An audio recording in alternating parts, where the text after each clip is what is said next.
For today's video mga idol, isi-share ko naman sa inyo mga idol kung paano magluto ng Valenciana na hindi na kailangan isaing mga idol. Ayan po, nag-isa na po ng ating usaw mga idol. Mayroon tayong kaunting baboy mga idol. Ayan po, naglagay na rin ako ng hipon mga idol. At natimplahan ko na rin yan mga idol. Nakalagay na rin ako ng asin at kaunting kitchen mga idol. Ayan, para maluto yung lasa mga idol. Ayan po, naglagay na rin ako ng sabaw mga idol. Meron yan po yung ating sabaw mga idol para mas malasa po yung ating Valenciana. At naglagay na rin ako ng pork torque cubes mga idol. At pagkatapos ilagay na rin natin yung ating gisantis at sunod na rin natin mga idol yung ating binabad na bigas. Ayan. At pagkatapos haluin na natin mga idol. Ayan. Baliktarin na natin mga idol para mag-ilalim yung sabaw para maganda po yung pagkaluto ng ating Valenciana. Ayan.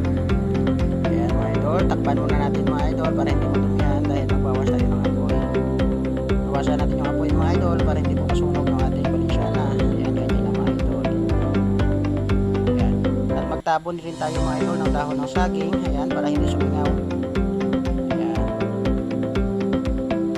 Ayan po, takpan muna natin mga idol at magantay tayo ng 20 minutes mga idol.